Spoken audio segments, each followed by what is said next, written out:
묵도하심으로 주일 오전 예배를 하나님 앞에 올려드립니다.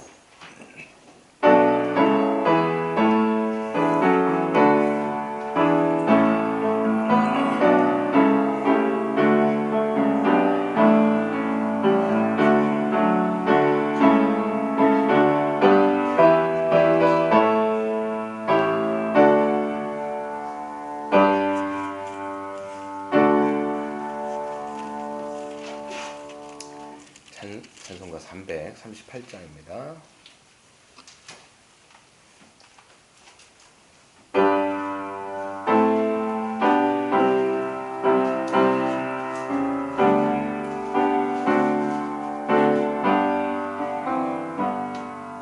내 주를 가까이 하게 함은 십자가 짐 같은 고생이나 내 일생 소원은 늘 찬송하면서 주께로 나가기 원합니다. 내 고생하는 것 옛 야곱이 돌베개 자고 잠갔습니다.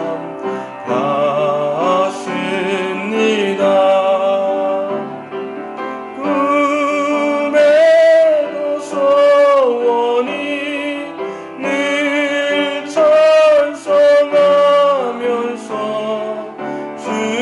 주께로 나가기 원합니다.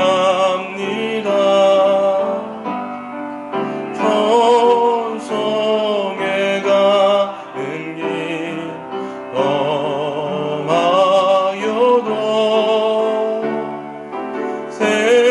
생명길 되나니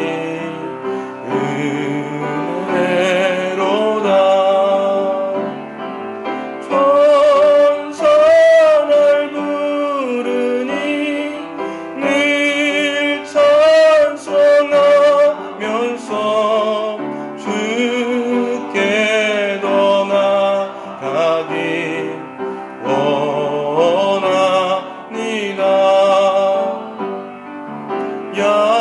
야곱이 자매여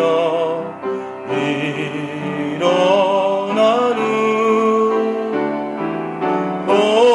올단을 쌓은 것 본받아서 숨쉴 때 되도록 늘 찬송하면서 주께로 나가기 원합니다.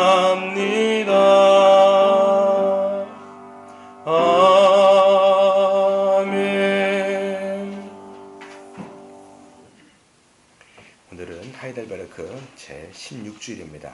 제40문부터 43문까지 질문하고 답합니다. 왜 그리스도께서는 죽음의 길로 가셔야만 했습니까? 하나님의 공의와 진리가 그것을 요구하기 때문입니다. 즉 오직 하나님의 아들의 죽음만이 우리의 죄값을 치를 수 있기 때문입니다. 왜 그리스도는 장사 지내셨습니까? 그의 장사는 그의 죽음이 사실이라는 것을 증거해 줍니다. 그리스도께서는 우리를 대신해 죽으셨는데 왜 우리는 여전히 죽어야 합니까? 우리의 죽음은 죄값을 치르는 행위가 아닙니다. 오히려 우리로 더 이상 범죄하지 않게 하려 영생 생명이 가한 방문인 것입니다. 십자가를 통한 그리스도의 희생과 죽음으로부터 얻게 되는 또 다른 유익은 무엇입니까? 우리의 자아가 그와 함께 십자가에 못 박히고 죽고 묻힘으로써 육신의 악한 욕망이 더 이상 우리를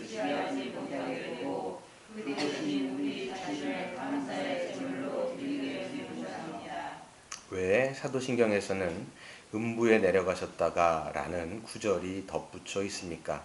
내가 왼쪽 누구와 위에 서 있을 때마다 주 그리스도께서 그 삶을 통하여 특히 십자가에서 말로 할 수 없는 영혼의 슬픔과 고통을 겪으심으로써 지옥의 고통과 슬픔으로부터 나를 구원하셨다는 것을 확신시켜 주시기 위해서입니다. 아멘. 우리 다 함께 사도신경 하심으로 우리 신앙을 주님께 고백합니다. 우리는 무엇을 믿습니까? 나는 전능하신 아버지 하나님 천지의 창조주를 믿습니다. 나는 그의 유일하신 아들 우리 주 예수 그리스도를 믿습니다. 그는 성령으로 잉태되어 동정녀 마리아에게서 나시고 본디오 빌라도에게 고난을 받아 십자가에 못 박혀 죽으시고 장사된 지 사흘 만에 죽은 자 가운데서 다시 살아나셨으며 하늘에 오르시어 전능하신 아버지 하나님 우편 앉아 계시다가 거기로부터 살아있는 자와 죽은 자를 심판하러 오십니다. 나는 성령을 믿으며 거룩한 공교회와 성도의 교제와 죄를 용서받는 것과 몸의 부활과 영생을 믿습니다. 아멘. 다 앉으셔서 찬송가 528장 찬양합니다.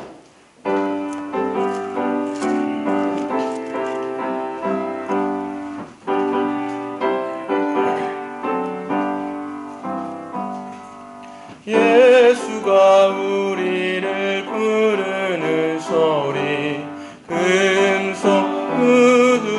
금소부드러워 문 앞에 나와서 사면을 보며 우리를 기다리네. 오라 오라 방황치 말고 죄 있는 자들아 이리로 오라.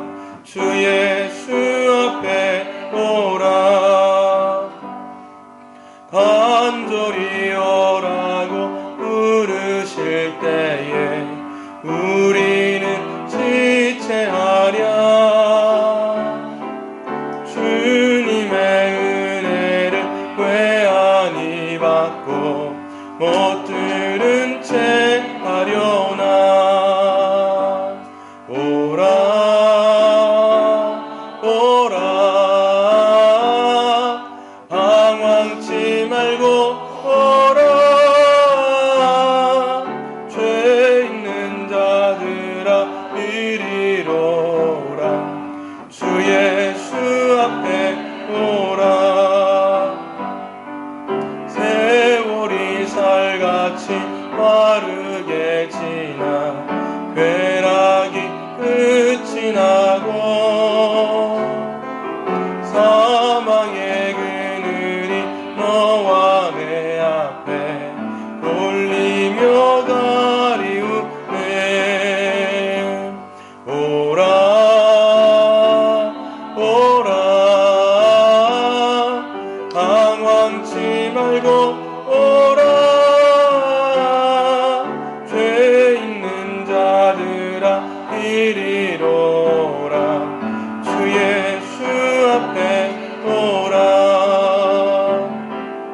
우리를 위하여 예비해 두신 영원한 집이 있어. 마을 많은 세상을 떠나게 될 때 영접해 주시겠네. 오라 오라 방황치 말고 오라. 죄 있는 자들아 이리로 오라.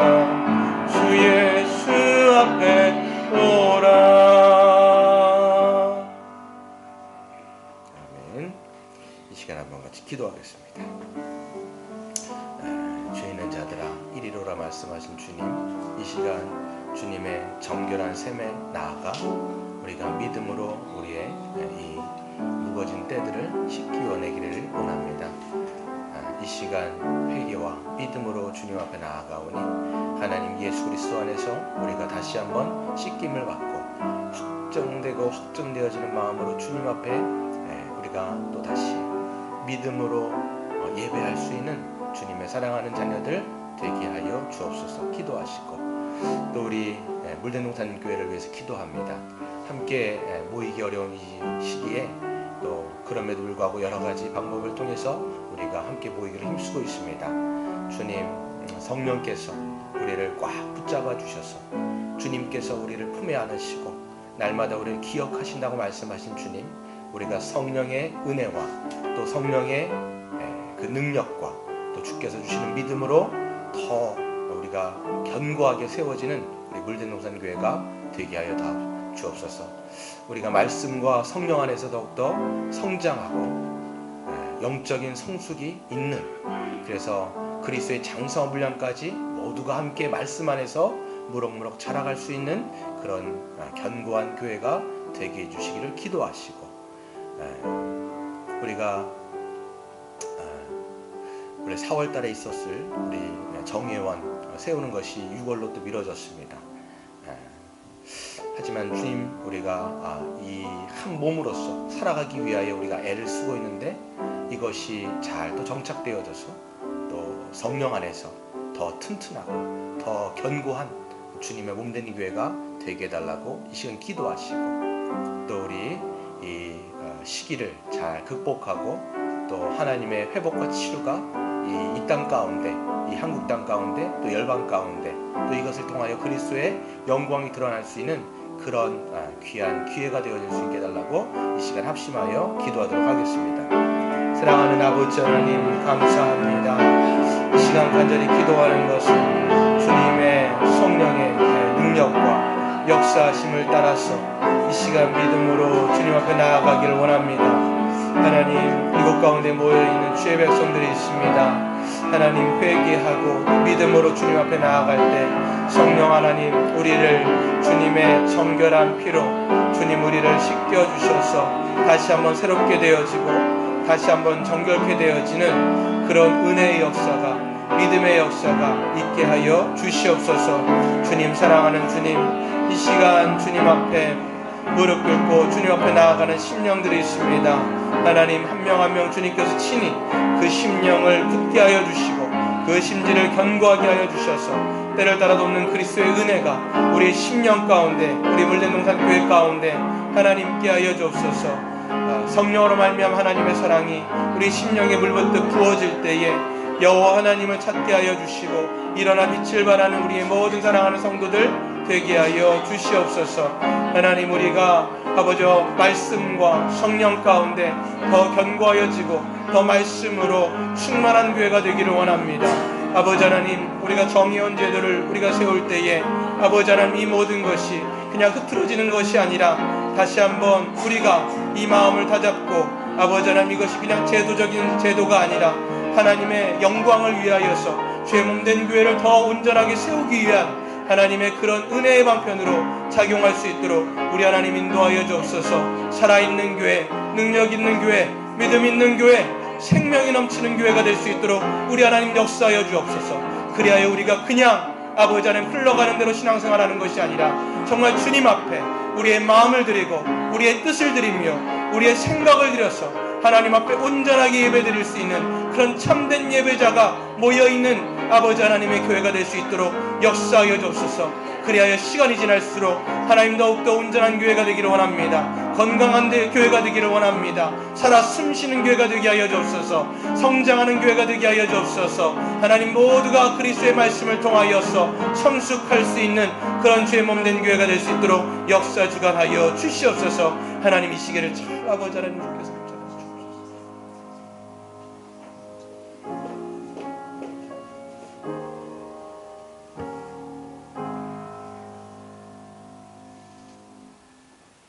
죄 많은 세상에서 사망의 그늘에서 우리를 방황하지 말고 주님 앞에 돌아오라고 하나님 앞에 찬양하며 감사하며 예배합니다. 부활이 되시고 생명이 되셔서 하나님의 은혜와 사랑을 우리에게 듬뿍 허락하여 주신 주 하나님, 아버지 하나님 진정 감사를 드립니다. 정말 부활이 되신 그날, 정말 그 절기를 지킨 지 일주일이 지나도 우리는 그 은혜에 감사하며 살아왔는지, 아버지 하나님의 그 뜻을 우리가 누리며 살아왔는지, 하나님께서 원하시는 그 목적에 우리가 거기에 있었는지 아버지 하나님 다시 한번 돌아보게 됩니다. 아버지 하나님 불쌍히 여주셔서 우리가 아버지 하나님 그 많고 고난받고 그 물과 피를 다 쏟으시기까지 우리의 죄를 대신하여서 형벌 대속적 죽음으로 또한 하나님과 화목하기 위해서 화목 제물로 드리신 그 몸을 우리가 아버지 하나님 다시 한번 기억하게 하시고, 또한 아버지 하나님 이제는 주님께서 원하시는 그 뜻에, 하나님께서 원하시는 그 뜻에 부활 승천 승계하시사 오늘도 아버지 하나님 앞에 우편에 앉아 자정하시사 우리를 다스리시고 우리 교회를 다스리시고 이 나라를 이 세계를 다스리시는 주 하나님, 아버지 하나님 그 크신 은혜와 사랑에 더욱더 주님의 은혜에 더욱더 감사 영광 돌릴 수 있는 오늘 이 시간이 될 수 있도록 인도하여 주옵소서. 정말 우리가 영상 예배로 드립니다. 이 코로나 바이러스로 인하여서 우리가 많은 하나님의 자녀들 지체들이 함께하지 못하고 있습니다. 그러나 각 처소에서나 이 교회에서 함께 예배드리는 이곳에서나 한 가지로 은혜를 받을 수 있도록 도와주시고, 모두가 아버지 하나님 힘을 다하고 마음을 다하여 정성을 다하여서 주 하나님 앞에 예배하기에 부족함이 없도록 우리 하나님께서 인도하여 주시옵기만을 간절히 원합니다. 그래야 이 영상 예배를 통하여서도 아버지 우리의 마음이 뜨거워지게 하시고 우리의 믿음이 연약해지지 말게 하시고, 정말 교회를 아버지 가까이 하지 못하고 있다 할지라도 저 마음속에는 성령님이 함께하여 주셔서 항상 그 마음에 부활이요 생명이 되신 예수 그리스도를 생각하며 우리가 하나님 앞에 더욱더 가까이 감사 영광 돌릴 수 있는 나날이 될 수 있도록 우리 하나님께서 인도하여 주시옵기만을 간절히 원합니다. 아버지 하나님 이 코로나 바이러스가 속히 전멸되기를 원합니다. 그리하여서 온 세계가 모든 열방이 아버지 하나님 앞에 영광 찬양 올릴 수 있는 그날이 속히 돌아올 수 있도록 도와주시옵시고, 우리가 함께 모여 한 몸 한 지체로 살아가기에 참으로 연약하고 부족하지 아니하도록 우리 하나님께서 속히 인도하여 주시옵기만을 간절히 원합니다.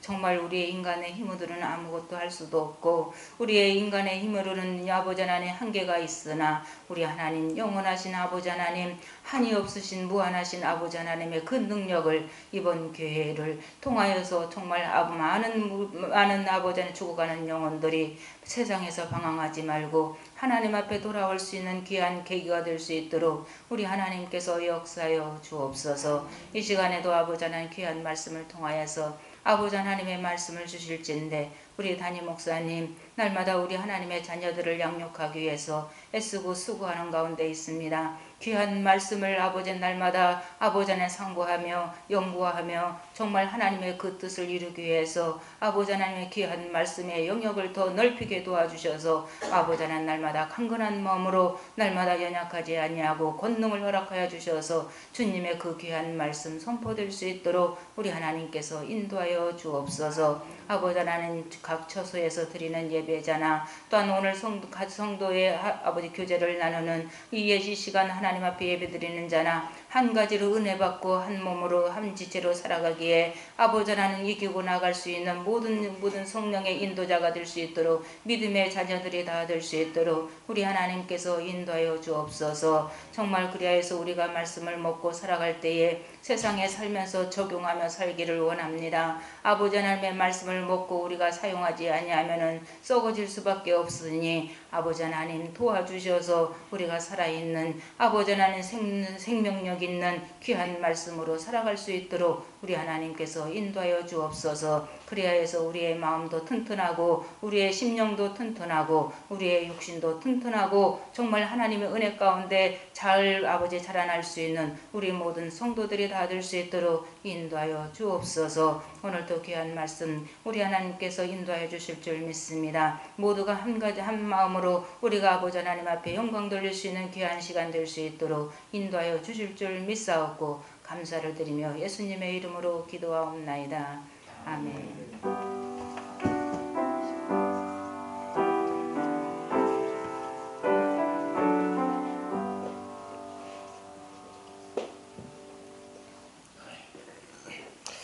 오늘 하나님 말씀 같이 교독하겠습니다. 출애굽기 28장입니다. 1절부터 14절까지만 읽도록 하겠습니다. 교독하겠습니다. 출애굽기 28장 1절부터 14절까지 구약성경 123페이지입니다. 28장 1절부터 14절입니다. 너는 이스라엘 자손 중 내 형 아론과 그의 아들들 곧 아론과 아론의 아들들 나답과 아비후와 엘라살과 이다말을 그와 함께 너에게로 나오게 하여 나를 섬기는 제사장 직분을 행하게 하되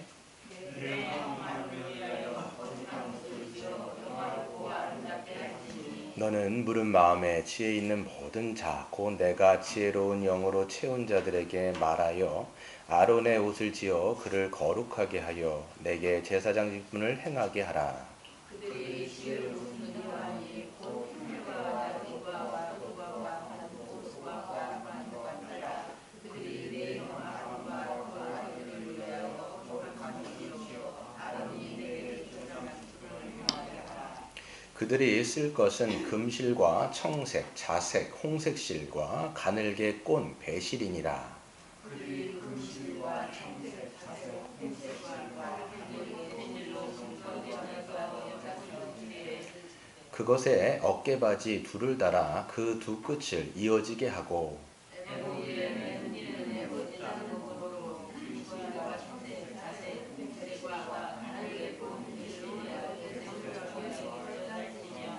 호마노 2개를 가져다가 그 위에 이스라엘 아들들의 이름을 새기되 그들이 나이대로 여섯 이름을 한 보석에 나머지 여섯 이름은 한 보석에 새기라.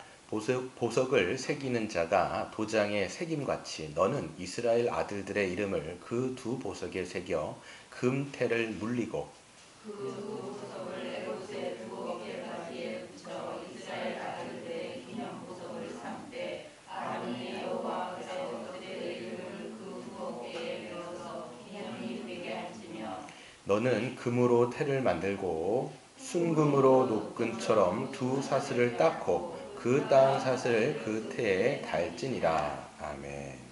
할렐루야. 반갑습니다. 우리 옆에 있는 분들 같이 인사하겠습니다. 반갑습니다. 예, 은혜 많이 받으시길 바랍니다. 반갑습니다.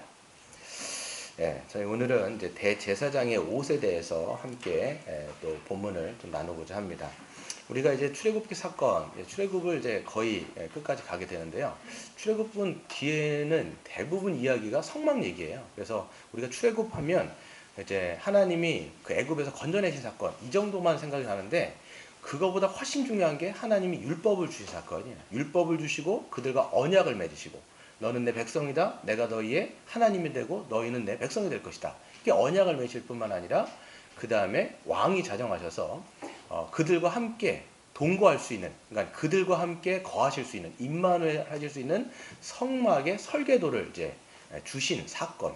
그리고 그 성막의 설계도를 따라서 모세가 이제 지은 그 사건이 출애굽기에는 굉장히 중요한 사건으로 나와 있습니다. 그래서 우리는 이제 지난 시간까지 성막의 전반에 대해서 한번 공부를 했습니다. 거의가 아니죠. 성막은 거의 100% 예수 그리스도를 예표하는 것이고 하나님이 어떻게 우리를 구원하실지를 그 설계도와 계획을 미리 우리에게 모세를 통해서 보여준 사건이 성막인 거예요. 그러니까 성막을 짓게 하셨으니까 성막은 하나님을 예배하는 장소거든요. 거룩한 장소란 말이에요. 그러니까 성막을 하나님이 설계도를 주셨다면 이제 누가 필요하겠어요? 제사장이 필요한 거야. 그 성막 안에서 제사를 드리고 하나님께 예배를 드릴 수 있는 그런 제사장과 대제사장에 대해서 이제는 그 규례와 특별히 오늘은 옷에 대해서 이야기를 하고 있습니다. 그래서 이 대제사장, 오늘 특별히 여기는 제사장이 아니라 대제사장이에요. 그래서 어제 제가 이제 밴드에다가 올려드렸던 옷을 좀 보셨을 거예요. 옷이 두 가지가 있습니다. 제사장의 옷이 있고요. 대제사장의 옷이 있어요. 그래서 제사장의 옷은요, 그냥 흰색으로 되어 있습니다. 이거를 이제 성경에서는 속옷이다 이렇게 되어 있어요. 속옷. 근데 속옷이라고 하면 우리 뭐 빤스 같은 거 생각하는데 그런 게 아니라 이 긴 옷이에요. 긴 이제 원피스로 거의 이렇게 돼 있어가지고 팔은 요까지 그리고 발은 거의 발목까지 내려오는 흰색 뭡니까 통으로 짜여 있고요. 영어 성경에 보면 이것을 튜닉이라고 번역이 되어 있어요. 그리고 이제 여기다가 끈을 매고요. 그 다음에 일반 제사장은 긴 머리에 관을 쓰는데 이게 굉장히 깁니다. 긴 이제 약간 주방장 같은 그런 이제 관을 쓰고 있습니다. 그거에 반해서 대제사장은요 옷이 조금 복잡합니다. 7개, 8가지가 되는데요. 먼저는 이제 똑같이 안쪽에다가 이 뭡니까 그 속옷을 입습니다. 이게 그냥 마찬가지 아까 말씀드린 것처럼 흰색 이 팔목까지 그리고 다리까지 오는 흰색 튜닉을 입죠. 그리고 그 위에다 무엇을 입냐면 겉옷을 입습니다. 겉옷이 오히려 짧아요. 반팔로 돼 있어요. 거의 한 이 정도까지 오고요. 그 다음에 이 밑도 보면 속옷이 더 나와 있어요. 흰색이 나와 있고 그 위에 파란색이 되어 있습니다. 그 겉옷을 완전 청색의 옷을 입습니다. 그 위에다가 무엇을 입냐면 여러분 이제 성경에서 보면 에봇이라는 게 나오잖아요. 그 에봇을 거의 조끼 같아요. 앞뒤로 이렇게 연결이 되어 있는데요.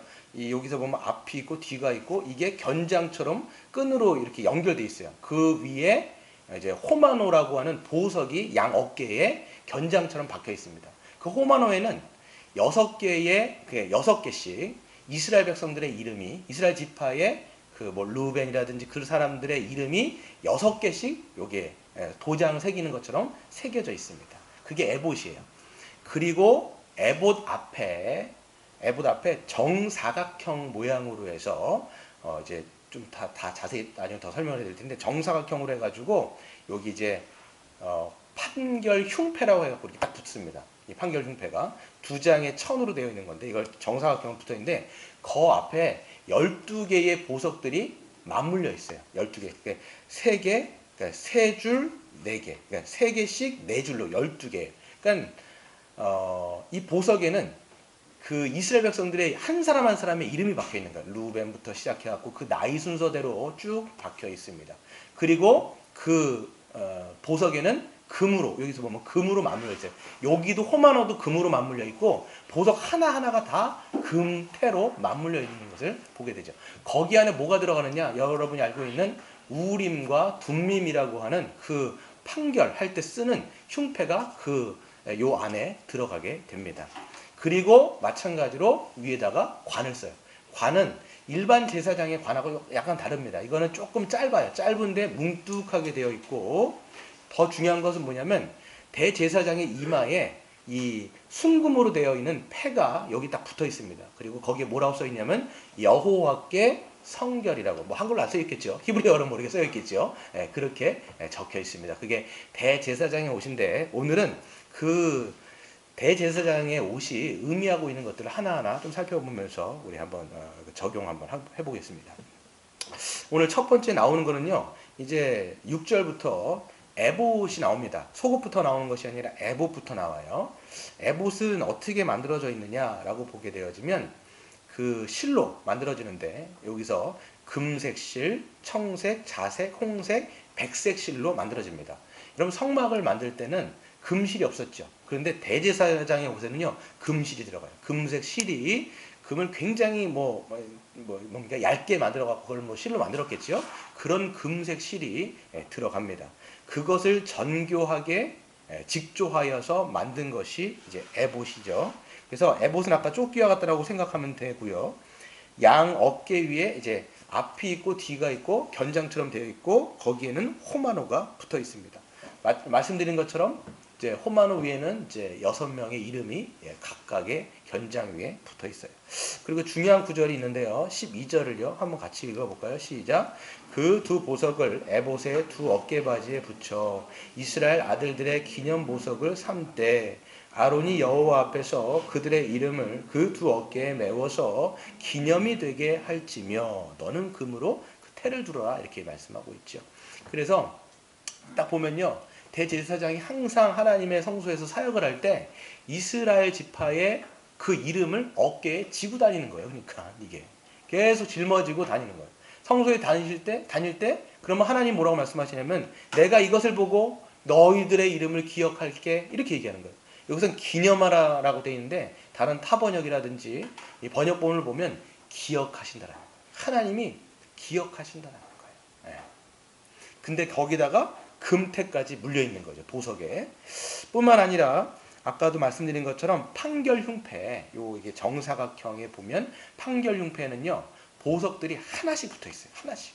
여기서 보면 여러분이 좋아하는 그런 보석들 있잖아요. 거기에 이제 뭐 보시면 이제 17절에 보시면 그것의 네 줄로 보석을 물리되 첫 줄은 홍보석, 황옥, 뭐 녹주옥, 두 번째 줄은 석류석, 남보석, 호마노요, 세 번째 줄은 호박, 백만호, 자수정, 네 번째 녹보석, 호마노, 벽옥, 그 다음에 다 그것들을 금태로 하나씩 물리라는 거예요. 이렇게 여러분들 여기서 아시는 보석 있나요? 제가 하는 건 뭐 지금 자수정 뭐 이 정도. 하여튼 잘 모르는 보석들인데 하여튼 그게 귀하겠죠. 그러니까 그 귀한 보석들에다가 이름을 하나씩 써가지고 박아놓은 거예요. 그러니까 이것도 마찬가지로 뒤에 29절에 보면 이 대제사장이 앞에서 일을 할 때, 사역을 할 때 하나님이 그 이름을 기억하시고 그것들을 하나님께서 영원토록 내가 잊지 않겠다라고 말씀하시는 장면들이 있는 거예요. 여기서는 우리는 좀 살펴봐야 될 게 있습니다. 이스라엘 12지파의 이름들이라고 얘기하면 하나님의 백성을 상징하는 사람들이에요. 그렇잖아요. 이스라엘의 12지파 하나님의 백성들이에요. 근데 그걸 어디다 새깁니까? 어디다 새겨요? 보석에다 새기고 있어요. 보석하면 여러분 어떤 거예요? 값어치가 없는 거예요? 값어치가 있는 거예요? 굉장히 가치 있고 굉장히 존귀하다는 뜻이에요. 그러니까 하나님은 당신의 백성들을 그렇게 존귀하게 생각하신다는 거예요.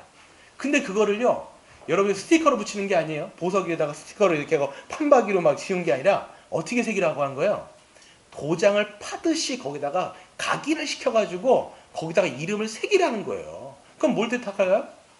내가 절대로 언약 백성인 너희를 잊지 않겠다 이런 뜻이에요. 내가 절대로 너희를 잊지 않겠다. 그거를 볼 때마다 너희를 내가 기억하고 내가 너희를 상고하겠다. 내 언약을 기억하겠다. 이렇게 말씀하시는 거예요. 게다가 모든 보석에는요. 여기도 마찬가지고 여기도 마찬가지고 각 보석이 그 둘레에 뭐가 물려 있어요? 금이 물려 있는 거예요. 금은 여러분 항상 상징하는 게 뭐냐면 하나님의 신성입니다. 하나님의 전능하심이에요. 이게 뭐냐면 내가 나의 전능함으로 너희를 꽉 붙들고 있을게. 이걸 얘기하는 거예요. 내가 너희를 잊지 않고 내가 나의 그 전능하심으로 너희를 견고하게 붙들어 줄게 라고 우리 주님께서 말씀하시는 겁니다. 그래서 여러분 보시면요. 구약 성막이 예수 그리스도를 상징했다라고 말씀드렸어요. 구약의 대제사장도 바로 누구를 여러분 1차적으로는 이야기할까요? 구약에서 하나님을 섬겼던 대제사장 그게 여러분 신약으로 오면 누굴 얘기를 할까요? 바로 예수님이에요. 히브리서 8장 1절에 보면 이렇게 되어 있습니다. 지금 우리가 하는 말의 요점은 이러한 대제사장이 우리에게 있다는 것이라. 그는 하늘에서 지극히 크신 이의 보좌 우편에 앉으셨으니. 그러니까 구약에서는 예표했던 것이고 그게 실질적으로 신약에서는 누구를 상징했느냐? 바로 예수 그리스도. 그리고 2차적으로는 여러분 누군지 아십니까? 예수 그리스도를 믿음으로 그리스도 안에 있는 모든 성도들은 다 어떤 신분을 얻게 되느냐? 대제사장의 신분을 사실 얻는 거예요. 여러분 이걸 신약으로 갖고 왔을 때 목사가 대제사장이다 이렇게 얘기하면 굉장히 어려워집니다. 여러분 대제사장은 누구예요? 그리스도 안에 있는 모든 성도예요. 저도 대제사장이고 여러분도 그리스도 안에 있기 때문에 그리스도를 믿는 자는 그리스도의 그 모든 직분을 여러분이 다 얻게 되는 거예요. 예수님은 선지자요 제사장이요 하나님 앞에 왕이거든요. 하나님은 왕이거든요. 그 모든 신분을 우리가 다 얻는 거예요. 그래서 여러분 베드로전서 2장 9절에 보면 너희는 어떻다? 왕같은 제사장이라. 그 누구한테 얘기하는 거예요? 목사한테 얘기하는 거예요? 아니잖아요. 모든 교회 성도들한테 지금 너희들은 왕같은 대제사장이다. 이렇게 말씀을 성경은 선언하고 있다는 걸 여러분 정말로 믿으셔야 돼요. 그래서 목사에게 자꾸만 이걸 거는 게 아니라 여러분 내가 하나님 앞에 대제사장의 신분을 얻었구나. 내가 이제는 믿음으로 그리스도 앞에 나아가 내가 하나님의 말씀을 받고 또 하나님의 그 말씀의 뜻대로 내가 순종하며 사역하는 자가 되었구나라는 것을 여러분 확실하게 믿으시는 여러분 되시길 바랍니다. 그래요. 그래서 구약의 대제사장이 이제 하나님의 백성들의 이름을 양 어깨에 짊어지고 그렇잖아요. 호마노 양 어깨에 짊어지고 또 어떻게 했습니까? 자신의 가슴팍에다가 새겨서 하나님 앞에 그걸 볼 때마다 하나님이 기억하신다고 말씀하셨어요. 이거는 우리에게는요, 대제사장이신 예수 그리스도께서 우리의 이름을 여러분 양어깨 사실 짊어지고 계신 거예요. 그리고 자기의 가슴팍에 새기셔가지고 우리를 존귀하게 생각하시면서 우리 그리스도 안에 있는, 여러분 우리가 그리스도 안에 있더라면, 여러분 정말 참된 믿음으로 그리스도 안에 있더라면 여러분의 이름이 그리스도의 그 심장 가운데 새겨져 있는 거예요. 누구누구 방길사 딱 써 있는 거예요. 얼마나 기쁩니까? 그리고 또 우리 뭐 윤영자 딱 써 있겠죠. 기쁘세요, 안 기쁘세요? 기쁘시죠? 예, 그렇죠. 예, 강관보 딱 얼마나, 여러분 이것만큼 우리가 존귀하고 영광스러운 게 없어요. 그분이 우리의 이름을 기억한다, 그분이 우리를 기억하고 영원히 잊지 않겠다, 이건 너무나도 감사한 거예요. 뿐만 아니라 그분이 어떻게 했어요? 이 보석에서 금으로 둘려 있습니다. 하나님의 전능하심으로 우리를 꽉 붙들고 있다는 거예요. 절대로 놓지 않고 우리의 어떠함에 상관없이 당신이 우리를 붙잡고 있겠다는 거예요. 그러니까 우리 신앙생활 할 때 뭐 이렇잖아요. 우리가 조금 열심히 있으면 하나님과 막 가까워 있는 것처럼 막 그렇게 생각하고, 우리가 좀 신앙생활 멀어져 있으면 그래 하나님께서는 뭐 멀리 있다 이렇게 생각하는데, 그게 아니라 우리가 막 이게 붙잡는 걸 따라서 우리가 신앙의 어떤 뜨거움에 따라서 뭔가 있는데, 그게 아니에요. 더 근본적인 것은 하나님이 우리를 여기를 붙잡고 있는 거, 사실 여기를 붙잡고 있는 거예요. 그 전능하심을 통해서 하나님이 교회의 성도를 꽉 붙잡고 있고 한 사람 한 사람을 꽉 붙잡고 있는 거예요. 그래서 여러분 음부의 권세가 우리를 이기지 못한다라고 했던 그 말씀이 여기서 여러분 성취되는 거예요. 여러분 얼마나 감사하고 얼마나 기쁜 얘기입니까? 그렇기 때문에 지금 하나님 보좌 우편 가운데 거셔서 모든 만물을 통치하시며 다스리시는 그 전능하신 우리 주 예수 그리스도께서 이 교회를 지금 불꽃 같은 눈으로 졸지도 주무시지도 않아야 하시면서 우리를 지키고 있다는 사실 자체가 우리에게는 감사한 것이고, 우리에게는 정말 큰 안정감을 거기에서 줄 수 있는 거죠. 그래서 여러분 이것을 우리 믿음의 눈으로 봐야 돼요. 근데 이게 상황이 어려워지고 상황이 힘들어지고 또 때로는 힘든 일들이 겹겹으로 쌓였을 때, 사도 바울이 고백했던 것처럼 사방에 우겨쌈이 있을 때, 그렇잖아요. 때로 보면요, 내 삶의 어떤 길들이요 너무 꽉 막혀 있을 때가 있어요. 야, 이건 벗어날 길이 없구나. 이 사방의 우겨싸움을 우리가 당한다 할지라도 우리가 버려지는 것이 아니라는 것을 여러분 분명히 보셔야 돼요. 이거를 누구와 눈으로 봤냐? 바로 사도 요한이 환상을 통해서 봤어요. 여러분 이 요한계시록은요 AD 90년 정도에, AD 90년과 96년도에 쓰였습니다. 그때 어떤 상황이었냐면 로마의 황제가 기독교에 엄청난 핍박과 박해를 해가지고 순교자도 엄청 많이 나왔습니다. 그런 상황 가운데 이제 이 기독교인들, 이제 그리스도를 믿는 사람들은 다 어떻게 보면 벌벌 떨 수밖에 없어요. 로마의 그 네로 황제의 그런, 사실 도미티안이라는 사람인데 그 사람이 네로보다도 더 악랄하게 아주 강포하게 정치를 했기 때문에 벌벌 떨 수밖에 없어요. 그 서슬퍼런 그 로마의 압제 가운데 떨 때 사람들은 어떤 생각을 하겠냐면, 신자들도 정말 하나님 살아계실까? 우리를 정말 기억하실까? 살아계신다면 정말 우리를 지금 통치하고 다스리시며 우리를 정말 보호하고 계신가? 라는 의구심을 가질 수밖에 없는 그 시점에 요한이 환상을 봅니다. 요한도 마찬가지로 그때 편한 생활을 했는 게 아니라 신앙 때문에 유배를 갔어요. 어디로 갔습니까? 반모라고 하는 섬에서 그가 주님의 계신 환상을 봤는데, 어떤 환상이냐면 계시록 1장 20절부터 2장 1절에 보면 이렇게 됩니다. 내가 본 것은 내 오른손의 7별의 비밀과 또 7 금촛대라. 7 별은 7 교회의 사자요 7 촛대는 7 교회니라. 에베소 교회의 사자들에게 편지하라. 오른손에 있는 7 별을 붙잡고 7 금촛대 사이를 거니시는 이가 이르시되. 이렇게 되어 있어요. 뭐라고 말씀하고 있냐면, 환상 가운데 있는데 주님이 그냥 주님이 아니라 어린 양으로 죽으신 그 힘없는 여리여리한 그런 비참해 보이는 주님이 아니라 부활하셔갖고 승리하신 예수님이에요. 그래서 여러분 요한계시록 한번 읽어보세요. 1장 쭉 그 후반부에서 읽어보시면요, 눈에서는 불꽃같이 나오고요, 입에서는 맑은 많은 물소리가 막 나오고, 그 발은요 빛난 주석과 같아가지고 막 밟으면 모든 것이 다 심판받게 돼요. 지금 그런 승리하신 예수님이 어떻게 하시냐면 오른손에다가 7 별을 쥐고 계시는 거예요. 근데 7 별은 누구를 얘기하는 거냐면 교회 지도자를 얘기하는 거예요. 교회 지도자를 붙들고 있다라는 거예요. 다른 말에서는 교회를 붙들고 있다라는 거예요.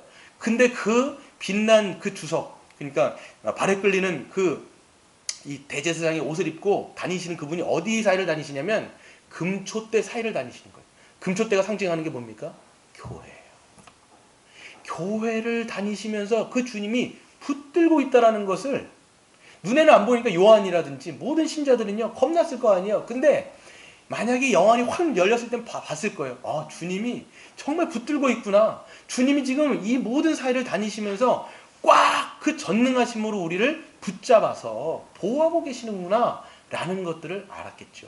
물론 순교자가 있었을 겁니다. 순교자가 있다 할지라도 육신의 생명은 끝났다 할지라도 어떻게 됐을까요? 주님의 오른손에 다시 붙들리는 거예요, 여러분. 그게 여러분 기독교인의 여러분 영광인 것이죠. 여러분 이것을 봐야 돼요. 물론 여러분 우리가 주님한테 우리도 좀 보여주세요. 환상 좀 보여주세요. 여러분 더 이상 그런 말을 할 필요가 없어요. 왜? 요한계시록을 쓰셔가지고 우리가 경험할 건 다 누가 경험한 거예요? 요한이 경험한 거예요. 그러니까 우리는 요한이 경험하여 써놓은 기록된 성경을 통해서 우리는 믿음으로 주님이 이 교회를 어떻게 통치하고 계시며 그 신자들을 어떻게 보호하고 계시는 것인지를 믿음의 눈으로 보시는 여러분 되시기를 바랍니다. 여러분 그걸 본다라면요 우리는 정말 이제 두려움이 아니라 어떤 상황 가운데 있더라도 주님이 붙잡고 있구나 이걸 생각할 거예요. 여러분 만일 우리 주님께서 영적인 눈을 확 열어서 우리를 다 보여주신다면 영적인 세계에서 일어나는 모든 것들을 사실 우리가 다 볼 수 있다면 까무러칠걸요 여러분. 정말 까무러칠 거예요. 우리는 지금 눈에 보이지 않기 때문에 이 사단의 공격과 사단의 어떤 모든 것들이 안 보이잖아요. 그게 여러분 다 보인다고 생각해 보세요.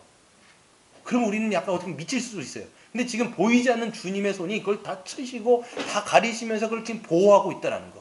그것을 본다면 정말 우리는 용기를 얻을 수 있지 않겠습니까? 하지만 그건 믿음의 눈으로 본다는 것. 그런 사건이 여러분 열왕기상 6장에 열왕기 하 6장에 여러분 기록되어 있는데 어떤 사건이냐면 이스라엘 백성들이 이제 공격을 당합니다. 누구의 공격을 당하냐면 아람이라고 하는 군대가 막 쳐들어와요. 이 사람이 몇만 몇십만 이렇게 갖고 대군이 막 쳐들어오는데 병거, 마병, 군사 이런 게 어마어마한 거예요. 이 군대들이 이스라엘 진영을 꽉 채운 거예요. 완전 둘러싸가지고 옴짝달싹 할 수도 없을 정도로 에워싼 겁니다. 이거를 딱 이른 아침에 딱 보니까 누가 봤냐면 엘리사의 사환 걔하실 거야 아마. 그 사람이 딱 보니까 깜짝 야 이런 대적들이 이렇게 많구나. 어떻게 하죠? 주인님 엘리사한테 얘기하는 거 어떻게 합니까? 저렇게 많은 수가 있는데 우리는 이제 죽지 않았습니까? 끝났습니다. 막 이렇게 어떻게 보면 자기의 마음을 탄식했겠죠. 그때 엘리사가 뭐라고 얘기하냐면 이렇게 얘기합니다. 저들과 함께한 자보다 우리와 함께 하시는 분이 훨씬 더 많다. 우리와 함께하는 자가 훨씬 더 많다. 이런 얘기를 딱 들었을 때 육신의 눈으로는 안 보이거든요. 그러니까 게하시가 보이지도 않는데 그게 무슨 말입니까? 얼토당토한 말입니다.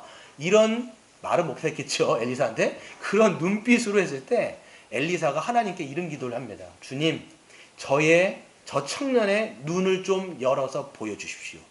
그때 하나님이 그 게하시의 눈을 확 열어주셨는데 그때 뭘 보게 되냐면 그들을 둘러싼 아람 군대가 있는 그 군대를 둘러싼 불말과 불병거가 정말 사방을 에워싸고 있는 거예요.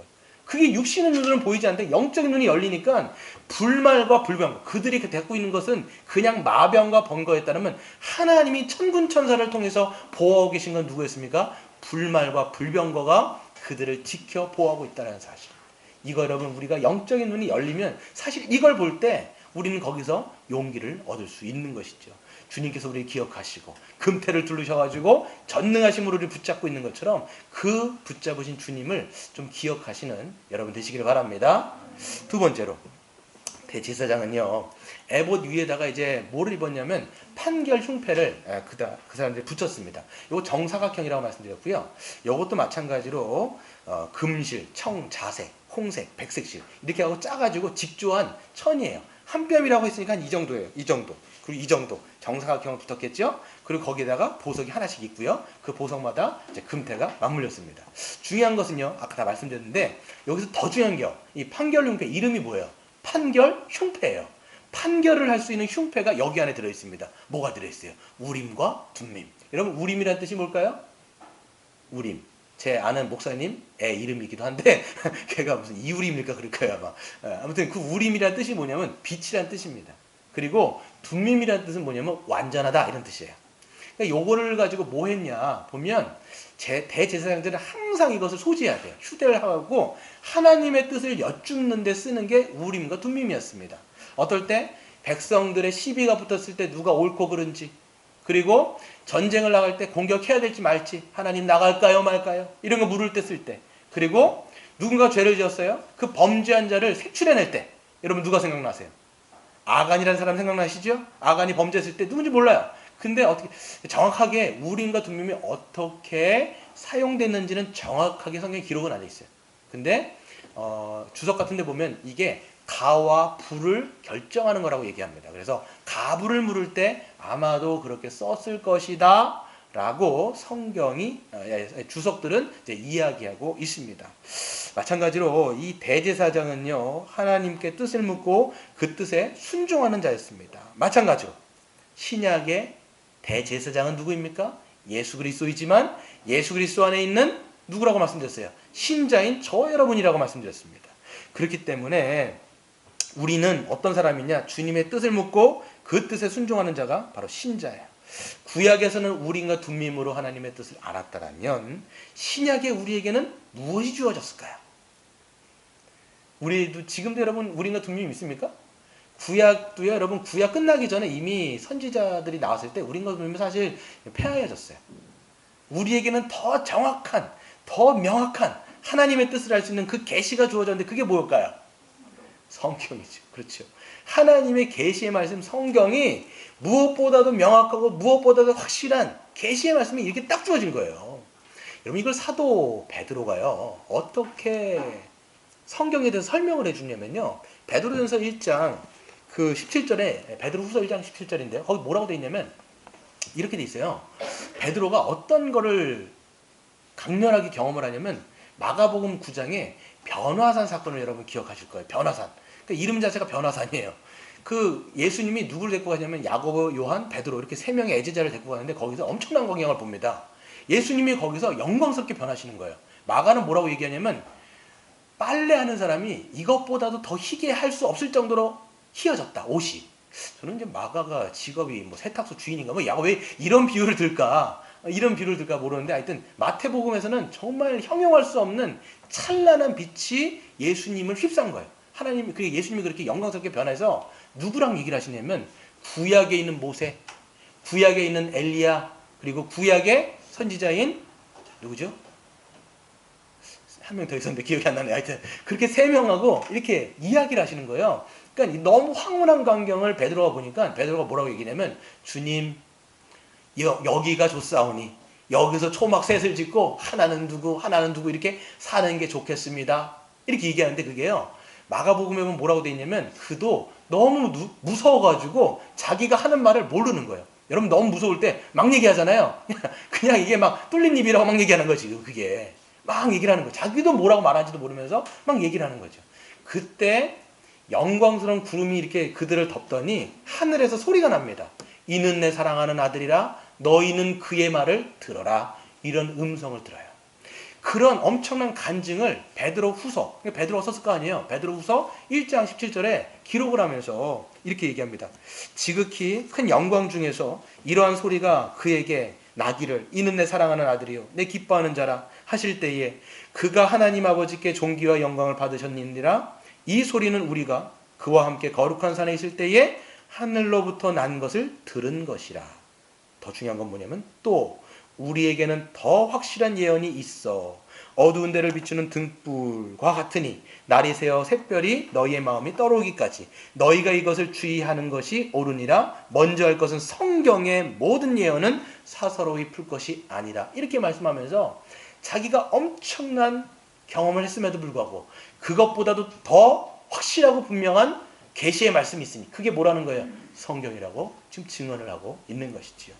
여러분 우리도 이 말씀을 정말 우리가 새겨야 돼요. 누구나 여러분 성경을 읽으면요 분명한 하나님의 뜻을 그렇기 때문에 알 수 있어요. 목사만 하는 게 아니에요. 목사만 성경을 보면 아는 게 아니라 누구나, 대제사장은 저와 여러분 우리 전체가 그리스도 안에서 대제사장이기 때문에 하나님이 주신 분명한 성경을 읽으면 누구나 다 알 수 있다. 이거를 확실하게 여러분 기억해야 돼요. 그래서 우리가 DBS 코리아도 우리가 코로나 하기 전에 막 했잖아요. 성경은 쉽다. 성경은 쉽다. 막 구호로 외치는 게 아니라 진짜 성경이 쉽고 모든 사람이 읽으면 이해할 수 있다라는 것을 여러분들이 아셔야 되는데, 많은 사람들이요, 신자들 대부분 아니지만 많은 분들이 이런 오해를 해요. 성경에서 보면 성경을 읽어도 그 뜻을 아는 것은 소수의 몇 명입니다. 이게 여러분 교회 역사 안에서도 이런 일들이 굉장히 많았습니다. 영지주의라고 하는 사람들이요, 교회 기독교 이단인데요, 그 사람들은 어떤 생각을 했냐면 그노시스, 그러니까 영적인 지식은 소수의 몇 사람만 알 수 있다라고 얘기하고, 그렇기 때문에 몇몇만 그 지식을 소유했기 때문에 신적인 지식은 자기들만 갖고 있는 걸로 이야기를 했단 말이에요. 이단이죠. 근데 그런 흐름들이 교회 안에도 사실 있습니다. 어떤 흐름들이냐면 교회 안에서 신령해 보이는 어떤 사람들, 어떤 신령해 보이는 목사님들, 또 어떻게 보면 신령해 보이는 어떤 권사님들, 그런 분들만 하나님의 뜻을 알 수 있다고 생각해서 오히려 그분들을 찾아가서 머리를 디밀거나 아니면 그분들에게 가가지고 하나님의 뜻이 무엇입니까? 이런 걸 물어요. 근데 대부분 뭘 묻냐면 우리 자녀들 어떻게 될까요? 이번에 학교 합격할까요? 우리 이번 자녀들 이번 전공을 뭐 해야 될까요? 어디로 이사 가야 될까요? 뭐 이런 걸 묻는단 말이에요. 무당짓이죠. 사실 무당짓이죠. 그냥 하나님의 뜻은 사실 성경을 보면 다 기록되어 있고 모든 사람들이 이것을 읽으면 하나님 그걸 알 수 있도록 우리에게 주셨는데, 그걸 여러분 믿지 않으면 굉장히 우리가 신앙생활을 한다고 이야기를 하면서도 무당 같은 그런 행동들을 하게 되는 거예요. 기독교 안에서도 무당짓을 할 수가 있다라는 거예요. 분명히. 게다가 하나님은 말씀만 주신 게 아니에요. 성경을 주시고 함께 우리에게 선물로 누구를 보내주셨느냐? 성령님을 보내주셨습니다. 여러분, 성령을 보면요, 구약에서는요 몇 사람 받아요? 모세, 아론, 그리고 아론의 자손들인 대제사장들, 그리고 70명의 장로들만 그 성령을 받아서 하나님의 사역을 했습니다. 근데 이게 신약으로 딱 넘어오면 전혀 다른 얘기가 돼요. 몇 사람만 주는 게 아니에요. 누구에게 성령을 줍니까? 예수 그리스도를 믿는 모든 자들에게 성령을 물같이 부어주셔서 그를 하나님의 사람으로 만들어주시고 하나님의 사역을 감당하게 하시는 것이 바로 우리 주님의 역사예요.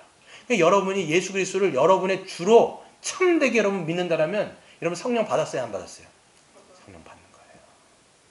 하나님의 약속을 우리에게 해주신다는 거죠. 그래서 여러분 성령을 받게 되어지면요, 어떤 일들이 나타나냐면 하나님의 말씀을 이해하기 시작합니다. 물론 여러분 성령 받지 않아도 이해할 수는 있을 거예요. 근데 그거를 신앙의 마음으로 여러분 이해하기는 어렵습니다. 어떤 교회에서요, 실질적으로 제 선배 목사님 말씀해 주신 게 있는데, 목회를 하시다가 이런 일들이 있대요. 보면 그 안에 이제 청년들도 있고 노인들도 있을 거 아닙니까? 근데 거기 안에 이제 청년 중에 이제 서울대 나온 애가 있는 거예요. 머리 똑똑하게 굉장히 스마트할 거 아니에요. 근데 그 친구들은 목사님이 하는 얘기를 이해를 못 하는 거예요.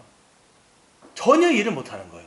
그게 자기에게 어떤 얘기를 하는지 전혀 기억이 안 나요. 이해가 안 되는 거예요. 그러니까 예수 그리스도의 십자가가 자기에게 왜 구원인지, 그리스도의 말씀대로 살아가는 게 어떤 건지 전혀 이해를 못 하는 거예요. 그런데 나이가 지긋이 먹으신 어느 할머님은, 그 노인분은 그거를 다 기억할 뿐만 아니라 어떻게 하냐면 이해가 되어질 뿐만 아니라 자기의 말씀, 하나님의 말씀으로 받는 거예요. 그러니까 그 말씀대로 순종하며 살아갈 수 있는 그런 은혜들이 있는 거죠. 그게 성령의 사람과 육신의 사람의 차이인 거예요. 육신의 사람은요, 이해는 할 수 있을지 몰라요. 근데 전혀 그것을 하나님의 말씀을 받지 않습니다. 육신의 사람이죠. 그렇지만 성령의 사람은 그것이 하나님의 뜻으로 받아들여져요. 이해가 될 뿐만 아니라 그 말씀을 더 알고자 하는 마음과 순종하고자 하는 그 열정과 의에 줄이고 목마른 심령으로 그 말씀대로 살아가고자 하는 그 발걸음들을 찍게 된다는 것이죠. 그게 여러분 성령의 사람인 거예요. 그렇기 때문에 여러분, 우리가 말씀을 여러분 그냥 읽으면 이해할 수 있고, 성령께 기도하면서 우리가 그 말씀대로 살아갈 수 있도록 힘을 달라고 기도하시면 점점점 그 말씀이 더 분명해질 거예요. 점점점 여러분 뭐에 내가 순종하며 살아가야 될지가 더 분명해질 거예요. 그러다 보면 그 발걸음 가운데 더 우리가 순종했을 때 뭐를 느끼느냐? 기쁨을 누리게 되는 거예요. 그러니까 여러분 신앙생활이 거기서 여러분 맛을 보는 거예요. 아, 주님의 뜻이 이렇게 분명하구나. 주님의 뜻이 이렇게 기쁜 거구나. 순종했을 때 이런 은혜가 베풀어지는구나. 경험하시는 여러분 되시기를 바랍니다. 네.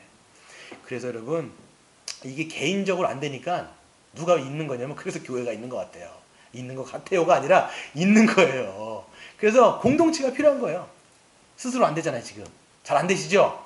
그래서 교회 공동체가 붙어가지고 목회자도 있는 거고 직분자도 있는 거고 말씀을 지금 잘 하는 건데, 제가 이제 우리 리더분들하고 같이 어제 이제 얘기를 하면서 봤는데 개인적인 경건 생활을 어떻게 해야 되는지 감이 없으신 것 같다, 다들. 그래서 제가 지금 고민이에요. 개인적인 경건을 어떻게 좀 할 수 있을지, 좀 할 수 있도록 도와드릴지 제가 좀 목회자로서 고민하고 있어요. 그래서 지금 약간 얼핏 드는 생각은 고난주간 했던 영상처럼 이제 매일매일 좀 짧은 영상을 제가 매일매일은 힘들 수 있으니까 격일이라도 지금 뭐 이거를 해가지고 같이 기도하고 말씀 볼 수 있도록 여러분들을 좀 도와드리면 어떨까라는 생각을 지금 좀 하고 있어요. 그래서 이거를 좀 실천할 때 좀 더 좀 좋은 방향들을 모색해서 하면 좋겠는데, 그래요. 그래서 말씀 보면 이해할 수 있고 거기서 기도하면서 여러분 신앙이 거기서 자라나는 것이지. 근데 여기서 더 한 가지 좀 얘기할 텐데요. 성경은 그런데 우리에게 모든 것을 다 얘기하지 않습니다. 모든 것을 다 얘기하지 않아요. 성경이 쓰여진 게 몇천 년 전이잖아요. 지금 상황하고 성경의 상황하고 같아요, 달라요? 완전 달라요. 고대예요, 사실 말해서. 어떤 구약이 쓰여진 건 고대예요. 그러니까 그때와 지금 컨텍스트가 너무 다르기 때문에 여러분, 우리가 성경에서 이런 말 안 하잖아요. 어떻게 전공을 해야 되는지, 그렇죠? 어떻게 우리가 진로를 정해야 되는지, 그리고 어디로 이사 가야 되는지, 누구랑 결혼해야 되는지, 어떤 놈이랑 내가 결혼해야 되는지 그 얘기 안 하잖아요, 사실. 그런 거 여러분 어떻게 알 수 있을까요? 그런 거 어떻게 알 수 있어요? 그런 거 궁금해 하잖아요, 근데. 그런 거 많이 궁금해 하잖아요. 회사 생활은 내가 또 어떻게 해야 되는지. 근데 여러분, 뭐 그 당시에 회사가 있었습니까? 없었는데. 그런데 성경에는 분명하게 영적인 변하지 않는 진리들이 분명히 있다라는 거예요. 변하지 않는 영적인 진리를 가지고 그 영적인 진리를 우리가 반추하여서 그 영적인 진리를 우리 아까 권사님도 우리의 삶 속에 적용을 한다고 말씀드렸는데 그걸 가지고 적용하는 거예요. 예를 들면 뭐 주한이 같은 경우가 있어요. 주한이가 이제 중학교를 가고 고등학교를 가고 대학을 가고 뭐 그렇게 했죠. 그리고 진로를 정할 거 아니에요. 그럼 나의 진로는 어떻게 할까? 이렇게 했을 때 여러분 어떻게 여러분들 지도를 하겠습니까? 성경의 뜻대로 어떻게 지도할 거예요? 그럴 때는 중심 진리가 있잖아요. 하나님은 모든 천지를 창조하셨을 뿐만 아니라 어때요? 하나님께서 인간을 지으시고 인간으로 하여금 어떤 사역을 맡겼어요? 대리 통치자. 하나님을 대신해서 만물을 통치할 수 있는 그런 권한을 인간들에게 우리에게 주셨단 말이에요. 그러면 그 대리 통치자로서 이 진리를 생각할 때 내가 어떤 뭐 대학을 진학하거나 어떤 회사를 할 때 이런 것을 감안하겠죠. 하나님이 나에게 주신 재능은 뭘까? 하나님이 나에게 주신 달란트는 뭘까? 그리고 내가 그 달란트를 썼을 때 내가 기쁘게 할 수 있는 것은 뭔가? 그리고 내가 이것을 했을 때 사회도 유익이 되어지고 다른 사람들도 이롭게 하면서 하나님을 기쁘게 할 수 있는 방식과 방법은 어떤 길인가를 모색하면서 자기의 진로를 결정할 거란 말이에요. 그렇죠. 근데 그게 없으면, 그런 진리가 없으면 어떻게 하냐면, 야, 그거 해갖고 밥 벌어먹고 살겠냐 지금? 너 그렇게 하지 말고 이거 해, 저거 해. 그렇게 지도를 해버리면 성경과는 위배가 되는 거죠, 자꾸만. 그러니까 아이의 고유한, 하나님이 여러분 맡겼으면요, 하나님이, 부모는 청직이잖아요. 그러면 이 아이가 성경의 진리대로 할 수 있도록 도와주는 측면이 있는데 그게 아니라 자기의 욕심대로 그냥 막 해가지고 애와 그 재능과는 상관없이 막 아무데나. 우리가 돈 벌어 먹는 기계로 자꾸만 애들을 길러나는 게 그게 아니라 정말 이렇게 우리가 아이들을 성경의 진리대로 하는 거예요. 또 마찬가지로 교회 안에 누가 이제 시집을 가야 돼요. 장가를 가야 돼요. 누구랑 결혼할까요? 어떤 놈이랑 결혼할까요? 어떤 여자랑 결혼할까요? 이렇게 했을 때 여러분 뭐라고 얘기할까요? 성경에 뭐라고 영원한 진리가 있습니까? 믿는 자와 멍에를 매라는 거예요. 그러니까 믿는 사람과 일단 그런 기본적인 진리가 있잖아요. 거기 안에서 누구랑 결혼하든지 신앙 안에서 그러니까 뭐 잘생기고 키가 뭐 180이고 다 지 욕심이에요, 제가 보면. 예. 그렇잖아요, 보면. 그냥 신앙이 있고 말 좀 통하고 함께 살았을 때 행복할 것 같은 그런 놈하고 결혼하면 되는 거예요. 그러니까 우리 어떤 목사님은요, 그 막 이런 얘기 하시면서 옆에 있는 사람 보라고 얘기해요. 그 놈하고 결혼하라고 그냥 막 얘기해요, 보면. 근데 우리는 거기서 뭐 주님의 뜻은 어디입니까?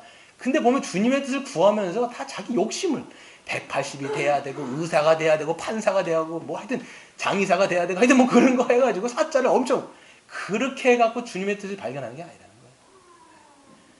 그렇죠. 사이렌 소리가 울리는데 하여튼 중요한 영적인 진리를 가지고 하고 그 다음에 더 중요한 건 뭐냐면 교회 안에서 신앙으로 정말 열심히 살아가는 신앙으로 순종하며 살아가는 선배들이 있어요.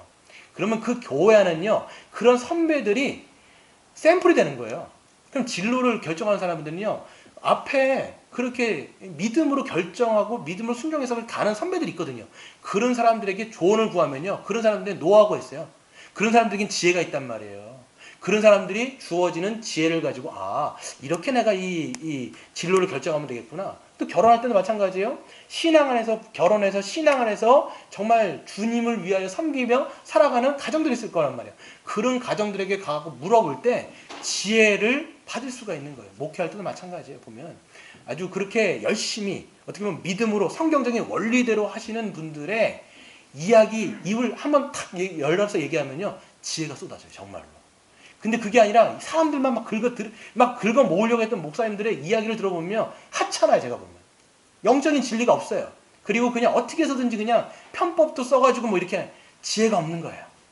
근데 그런 분들의 이야기를요 입술로 하나만 딱 열어도 야 정말 새겨들을 만하구나, 정말 귀하다 이렇게 받는 거죠. 그러니까 여러분 건강한 교회라는 건 뭐냐면 교회 안에 그렇게 영적으로 먼저 주님의 십자가를 따라서 걸어가는 많은 선배들이 있는 게 건강한 교회예요. 그러면 많은 사람들이 와서 어떻게 하겠습니까? 주님의 뜻을 어떻게 분별하냐? 물론 1차적으로 성경 보죠.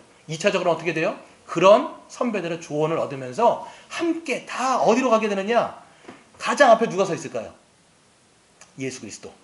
그리고 모든 사람들이 다 그리스도의 길을 함께 이렇게 걸어가는 게 건강한 교회의 모습인 줄로 믿으시길 바랍니다. 세 번째 보시면 속옷이 있습니다. 속옷을 보게 되어지면 속옷은 이제 이 가장 입는 건데요. 아까 말씀드렸죠. 튜닉이라고 말씀드렸고 그 다음에 옷 전체를 가리게 됩니다.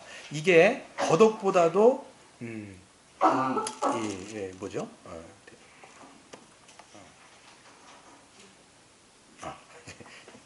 그렇죠. 그 다음에 세 번째가 뭐냐면 겉옷이에요. 겉옷. 속옷이 아니라 겉옷인데요. 겉옷을 입었는데 겉옷은 속옷보다 아까 말씀드렸어요. 길어요. 그리고 전부 어떤 색이냐? 청색으로 되어 있습니다. 그리고 머리가 들어갈 구멍을 만들고요. 목 주위를 갑옷을 깃는 것처럼 굉장히 찢어지지 않도록 이 목 주위를 단단히 했어요. 그리고 옷자락 끝에 이게 중요한데요. 이게 몇 절이냐면 지금 31절부터예요. 보시면 그래서 끝에 뭐가 달려 있냐면 전체가 청색이고 우리 오늘 김영재 성도님이 입으신 그 오늘 화려한 색깔 청색으로 되어 있어요. 그리고 옷 끝에 이제 술이 달려 있어요. 여러분 마시는 술 아니에요. 그래서 옷술이 달려 있는데 그 옷술이 어떤 거 되냐면 하나는 석류 모양의 금색, 자색, 홍색, 백색하고 짜가지고 석류 모양으로 술을 하나 만들고 그 술을 옷자락 끝에다 붙이는데 그 옷술만 붙이는 것이 아니라 그 술 하나 붙이고 옷술 하나 붙이고 금방울 하나 달고 옷술 하나 붙이고 금방울 하나 달고 이렇게 교차로 이렇게 옷자락 끝에다가 붙였겠죠. 그래서 여러분 35절 한번 같이 읽어볼까요? 시작. 아론이 입고 여호와를 섬기러 성소에 들어갈 때와 그 소리가 들릴 것이라. 그리하면 그가 죽지 아니라. 여러분 여기 잘 보세요. 이 대제사장은 성소에서 일할 때마다 사역할 때마다 뭔 소리가 나는 거예요? 종소리가 나는 거예요. 근데 지성소에 들어갔는데 종소리가 안 나요. 어떻게 된 거예요? 죽은 거예요. 그러면 못 들어가잖아요. 밖에서 이제 끄집어내야 되는 거예요. 그러니까 이 사람은 이 대제사장은 발을 디딜 때마다 소리가 들리는 거예요. 이 소리는요 하나님께도 들렸겠지만 자기의 귀에도 분명히 들렸습니다. 그렇기 때문에 그가 금방울의 소리를 생각하면서 누구를 의식할 수밖에 없냐면 하나님의 임재를 그는 생각할 수밖에 없어요. 의식할 수밖에 없어요. 그렇기 때문에 그가 하는 발걸음은요 굉장히 어떤 발걸음이어야 돼요? 신중한 발걸음이었을 것 같아요. 하나님 앞에 사역하잖아요. 오늘 본문에 보시면 여호와 앞에 하나님의 면전에서 이런 말이 계속 반복됩니다. 여러분 신자는요 그 당시에 뭐 대제사장도 하나님의 면전에서 사역했던 것처럼 지금 신약의 대제사장인 우리도 하나님의 존전 앞에, 우리 코람데오라고 얘기하죠. 하나님의 면전 앞에서 우리가 신앙생활하는 거예요. 얼마나 신중해야 될까요? 얼마나 살아 깊어야 될까요? 우리의 발걸음은요 그렇기 때문에 믿음의 발걸음, 순종의 발걸음, 신중함의 발걸음, 살아 깊음의 발걸음이 되어야 되는 거예요. 제가 이 말씀을 보면서 어떤 말씀이 딱 생각이 나냐면 시편 1편이 기억이 났어요. 거기를 한번 읽어보시면 시편 1편에는요 누가 대조를 이루냐면 복 있는 자와 악인이 대조되어져 가지고 나오는데 한번 제가 읽어드릴게요. 복 있는 사람은 악인들의 꾀를 따르지 아니하며 죄인들의 길에 서지 아니하며 오만한 자의 자리에 앉지 아니하고 오직 여호와의 말씀을 즐거워하여 그의 율법을 주야로 묵상하는도다. 그는 시냇가에 심은 나무가 철을 따라 열매를 맺으며 그 잎사귀가 마르지 아니함과 같으니 그가 하는 모든 일이 다 형통하리로다. 악인들은 그렇지 아니하며 오직 바람에 나는 겨와 같도다. 아멘. 여러분 잘 생각해 보세요. 딱 대조를 이뤄요. 복 있는 사람은요 뭐가 중심에 있습니까? 여호와의 말씀이 중심에 있는 거예요.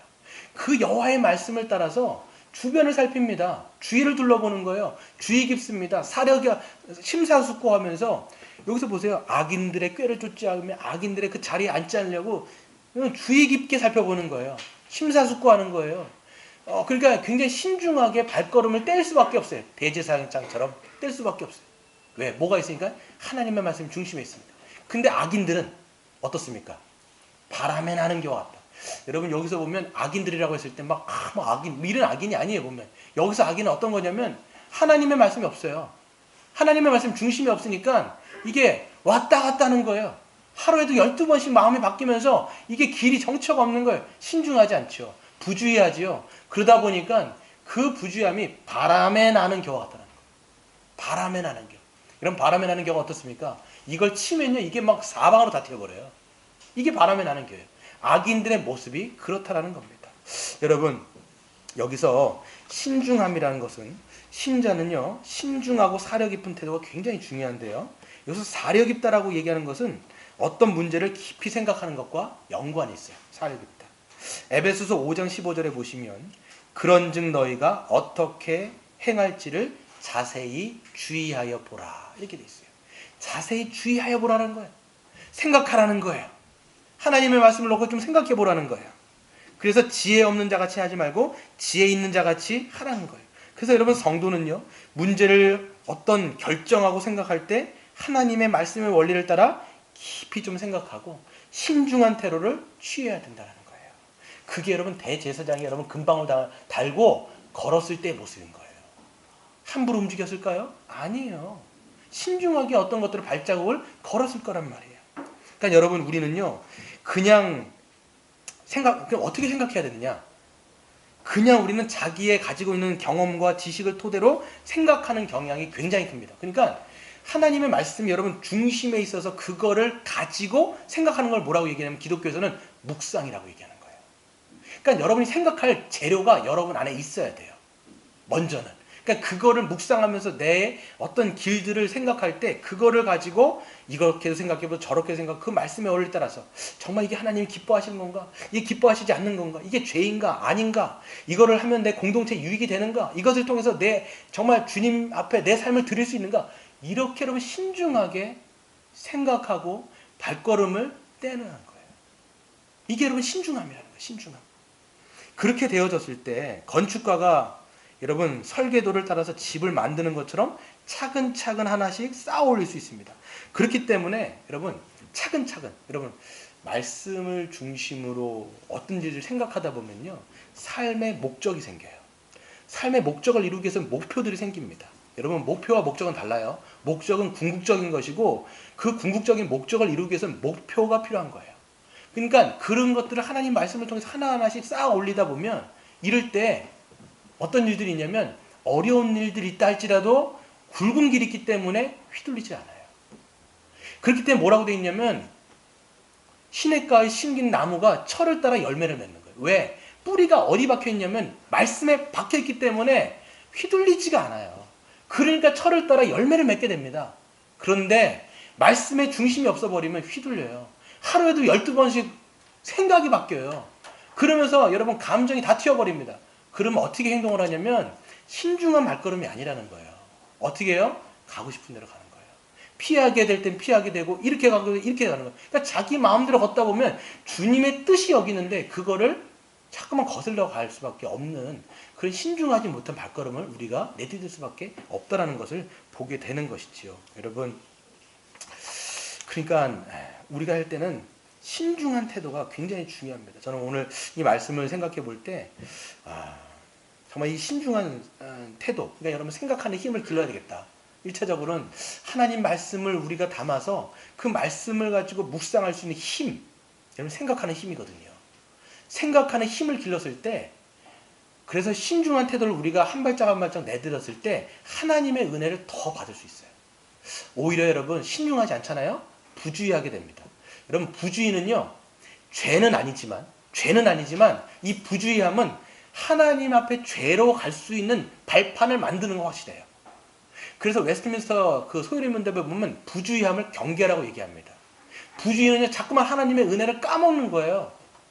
그러다 보니까 어떻게 보면 하나님의 뜻 가운데 살지 못할 수가 있는 거지. 반대로 우리는 여러분 신중함을 통해서 더 은혜를 받고, 여러분 신중한 태도는요, 결국 여러분의 말에 있어서, 여러분의 행동에 있어서 뭐를 가져다 주냐면 권위를 가져다 줘요. 누군가의 말을 들으면 권위가 있습니다. 왜 그래요? 그 사람의 태도가 신중하거든요.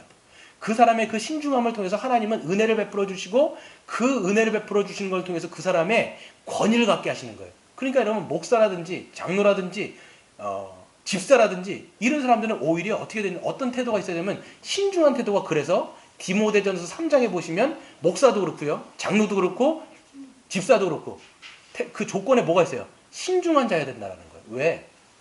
리더십이거든요. 그 리더십은 개인적인 문제가 아니라 교회의 큰 문제를 결정해야 되기 때문에 리더십을 발휘하는 사람들은 뭐가 있어야 돼요? 신중한 태도. 거기에는 하나님의 말씀의 원리가 딱 있어야 돼요. 거기에 뿌리를 딱 받고 신중하게 행동하는 태도가 여러분 있으시기를 바랍니다. 마지막 한 가지. 마지막 한 가지는요, 그 패가 하나 있는데요, 머리에 관을 쓰잖아요. 머리에 관을 쓰는데 이 앞에 정면에 뭐가 있냐면 금으로 되어 있는, 순금으로 되어 있는 패가 여기 있습니다. 요 앞에 뭐라고 써 있다고요? 여호와께 성결. 한글로는 안 써 있겠지만 여호와께 성결 이렇게 돼 있단 말이에요. 그러니까 오늘 말씀해 보면요, 하나님 앞에 제사장은 일하는 거예요. 사역을 할 때. 그러니까 여호와 앞에서, 하나님 면전에서 늘 너의 이마에 그 여호와께 성결이라는 표시가 늘 있게 해라. 하나님 그걸 받으실 것이다. 이렇게 얘기하는데, 저는 이것을 말씀을 보면서 어떤 걸 좀 묵상했냐면, 왜 머리를 까라는 거예요. 왜 여호와께 성결이 좀 여기 있으면 어때요? 여기 군대 가면 여기 보면 견장 찾아요. 여기 아니면 뭐 허벅지 이런 데 있으면 되는데, 이런 데 있으면 안 됩니까? 왜 굳이 여러분 머리 정중앙에 이 여호와께 성결이라는 팻말이 여기 붙어 있을까요? 순금으로. 그것도 잘 보이라고 그러잖아요. 그렇죠. 잘 보이라고. 정확합니다. 여러분 잘 보이라고. 하나님이 항상 잘 보이라고 여기에 붙어 있는 거예요. 그리고 하나는, 저는 생각할 때 여러분 우리의 성결은요, 하나님 앞에 성결의 결정은요 어디에서 지어지느냐? 여러분의 머리예요. 여러분의 지성이라고요. 여러분의 이성이라고요. 여러분의 생각이, 여러분의 성결의 시작은 어디냐? 이 지성에서, 여러분의 생각에서 결정나요. 여러분 생각해 보세요. 여러분의 생각이 어디로 튑니까? 사방팔방으로 다 튀어요. 잠자리에 일어났을 때 약간 게으르다 보면 여러분 생각이 막 수만 군데를 가고 여행하다가 막 돌아오죠. 그렇죠? 그렇잖아요. 그러니까 여러분 이 생각을, 근데 여러분 성경에서 보시면 여러분 잘 외우고 있는 구절, 잠언서 4장 26절에 보시면 뭐라고 있어요? 무릇 지킬 만한 것 중에 가장 무엇을 지키라? 너희의 마음을 지켜라. 근데 여러분 우리가 그 마음이라고 하는 게 이런 감정을 여러분 생각하는데, 절대로 히브리서에서, 그 히브리 문학에서나 그 원어에서 보시면 레브라는 뜻으로 이 마음이라는 말이 이렇게 번역이 되어 있는데, 우리나라는 마음인데 이 레브라고 하는 단어는 지성하고 가깝습니다. 그리고 로마서에서 보면 너희의 마음을 새롭게 해라 라고 했을 때 이 누스라고 하는 단어도 이런 마음이 아니라, 이 감정이 아니라 지성, 사고력, 생각, 여기하고 연관이 굉장히 많이 되어 있는 단어라는 걸 여러분 기억하셔야 돼요. 여러분의 성결의 시작은 어디라고요? 여기에요. 물론 우리가 여러분 뇌를 달고 살아가는 요것만 아니지만, 지정에 다 있지만, 여러분 손과 발은 어디서 통제가 됩니까? 손과 발이 먼저 움직이는 게 아니죠. 이 생각과 이 지성, 여기에서 결정나는 거예요. 그러니까 여러분 우리가 항상 기도해야 될 게 있어요. 여러분 무엇을 위해서 기도해야 될지 모른다면, 하나님 우리의 의식과 우리 무의식서부터, 우리의 생각과 지성에서부터 우리를 정결하게 하여 주옵소서. 그랬을 때 우리가 하나님 앞에 이 정결이 손과 발을 통해서도 그렇게 흘러가는 것이죠. 그런 은혜가 저와 여러분에게 있기를 주의 이름으로 축원드립니다. 아멘. 이 시간에 한번 같이 찬양 기도합니다.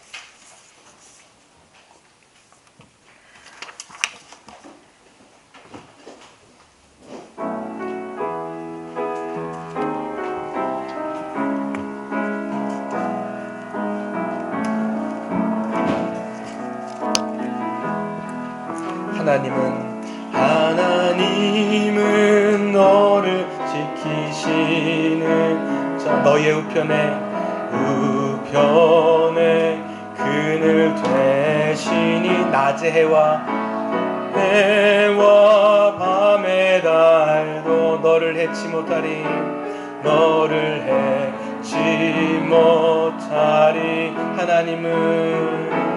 하나님은 너를 지키시는 자 너의 환난을 면케하시니 낮의 해와 밤의 달도 너를 해치 못하리 눈을 들어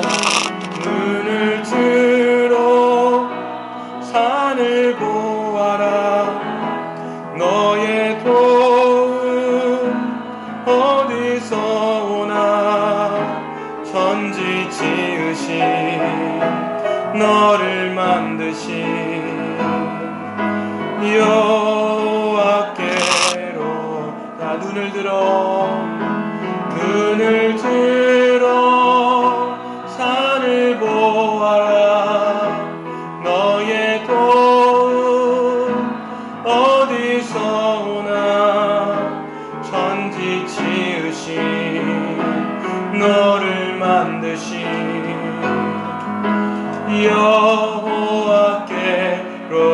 여호와께로다.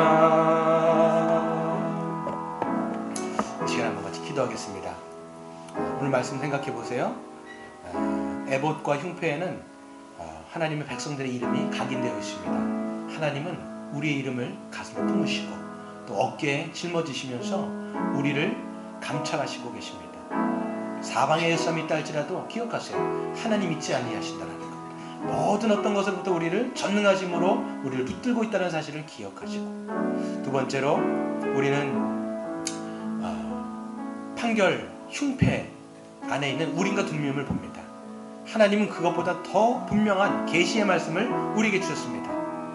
우리는 이제 대제사장으로서 하나님의 말씀을 통하여 이 공동체의 어떤 그 신앙의 선배들의 모습을 통해서 우리는 하나님의 뜻을 분별하여 그 뜻 가운데 우리가 걸어갈 수 있도록 순종의 발걸음을 내디딜 수 있도록 기도하시고 뿐만 아니라 그 청색 옷자락 끝에는 방울이 달렸어요. 신자의 발걸음은 여러분 신중해야 돼요. 살아 깊어야 됩니다. 여러분 시냇가에 심긴 나무가 씨를 쫓아 과실을 맺는 것처럼 굵은 발걸음 우리 한 걸음 한 걸음 뛸 때마다 정말 우리가 신중하게 생각하면서 하나님의 계획을 우리가 생각하는 그런 발걸음 되게 해달라고 기도하시고 우리의 모든 성결은 우리의 지성에 있다. 모든 그 지성부터 우리가 정말 새롭게 하여서 우리의 지성과 감성과 모든 의지가 하나님 앞에 정결함으로 나아갈 수 있는 그런 주님의 대제사장적인 그런 성도들 되게 해달라고 이 시간 한번 같이 합심하여 기도합니다. 사랑하는 아버지 하나님 감사합니다. 이 시간 간절히 기도하는 것은 주님의 은혜가 우리에게 있음을 간절히 기도합니다. 아버지 하나님 정말 우리가 정말 이 모든 것들을 바라볼 때에 주님 우리가 그리스도 안에서 너희는 왕같은 대제사장이다 주님 말씀하여 주셨는데 우리가 그리스도 안에서 그 제사장으로서 그 아버지 직분을 받은 자로서 아버지 그렇게 아버지 하나하나 아버지 행동하게 하여 주옵소서. 우리가 먼저는 주님 앞에 기억되어지고 있는 하나님께서 영원히 잊지 아니하시는 하나님의 백성이라는 사실을 우리가 기억하게 하시고 어떤 아버지 상황과 아버지 환경에서도 우리 주님께서 보호하시며 전능하심으로 우리를 아버지 하나님 싸매어 주시고 있다는 우리가 이 사실을 기억하여서 주님 앞에 성결함으로 나아가고자 원합니다. 우리의 마음을 새롭게 하여 주옵소서. 우리 아버지 생각을 새롭게 하여 주시고 우리가 밟는 내딛는 발걸음마다 하나님의 말씀에 뿌리를 받고 우리가 한 걸음 한 걸음 신중하게 사려 깊게 심사숙고하여 하나님 앞에 우리가 거인들의 발자국을 내어 찍을 수 있도록 우리 하나님 인도하여 주옵소서. 시절을 쫓아 과실을 맺는 하나님 그런 성도들 되게 하여 주시고 그런 삶의 열매가 하나님 앞에 드려질 수 있도록 우리 하나님 인도하여 주시옵소서. 사랑하는 아버지 감사합니다. 너는 내 아들이라, 내 사랑하는 아들이라 말씀하시며 그 보석에 우리의 이름을 새기신 것처럼 우리 주님께서 우리의 이름을 주님의 가슴팍에 새기실 뿐만 아니라 주님의 그 신성한 전능하심의 금태로 우리를 둘러싸매고 겠다는 것을 믿음의 눈으로 볼 수 있는 주님의 사랑하는 자녀들 되게 하여 주시옵소서. 우리 주님께서 우리를 기억하실 뿐만 아니라 하나님의 선하신 길로 인도하여 주실 줄로 믿습니다. 하나님 우리에게 성령을 주시고 우리에게 성령을 주시고 또 우리에게 교회를 하나님께서 주셨사온즉 하나님 주님의 뜻이 무엇인지를 분별하여 믿음의 발걸음을 진중하고 신중하고 사려 있게 한 발짝 한 발짝 대제사장이 금방울 소리를 들으면서 그렇게 내디뎠던 것처럼 우리의 발걸음이 믿음의 발걸음, 순종의 발걸음, 신중의 발걸음 되게 하여 주시옵소서. 그래야 하나님 앞에는 영광이요 또 우리의 삶 가운데는 열매가 알알이 맺혀지는 그런 주의 사랑하는 자녀들 되게 하여 주옵소서. 모든 것 감사드리며 우리 주 예수님의 이름으로 간절히 기도드리옵나이다. 아멘. 하나님께 영광의 박수 올려드리도록 하겠습니다. 네, 우리 교회 소식 잠깐 보도록 하겠습니다. 그래서 오늘은 이제 녹화 예배를 드렸고요. 다음 주는 이제 정부가 어떻게 발표하는지에 따라서 장로님하고 같이 좀 결정을 해서 추후에 말씀을 드리도록 하겠습니다. 돌아오는 수요일에도요 조별 가정 모임이 있습니다. 제가 생각할 때는 이 조별 가정 모임을 한 4월 달쯤까지는 계속 지속해서 하는 것이 좋을 거라고 생각이 되고요. 5월 달에는 아마 그냥 지금 약간 생각은 수요 예배를 해도 괜찮지 않을까 이런 생각은 좀 있습니다. 그래서 가정에서 이제 여러분들 하시는데 어떤 가정은 막 김밥 막 하시고 도전을 하는데 너무 이렇게 뭡니까 이제 부담되지 않도록 하셔도 됩니다. 그래서 간단한 다과 정도 하시면서 물론 여러분들이 하시고 싶다라면 뭐 괜찮아요. 중국집에 가서 막 시키셔도 되고 그건 여러분이 힘 닿는 대로 섬기시면 되니까 여러분의 양심에 따라서 또 여러분들이 또 자원하는 마음으로 잘 섬겨주시면 감사하겠습니다. 그리고 이제 그렇죠. 다 함께 일어서셔서 우리 635장 찬양하고 지켜보겠습니다.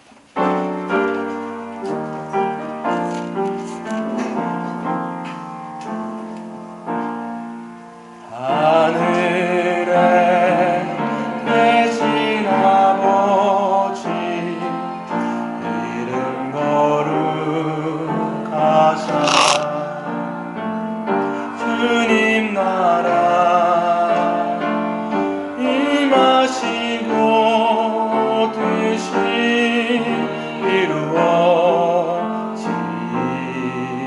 이루어지이다. 일용할 양식 주시고 우리들의 큰 죄 다 용서하옵시고 또 시험에 들게 마시고 악에서 구원하소서.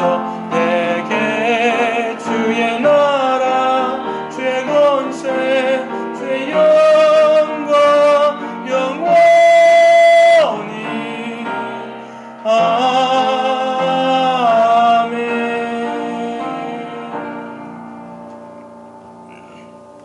사랑하는 아버지 감사합니다.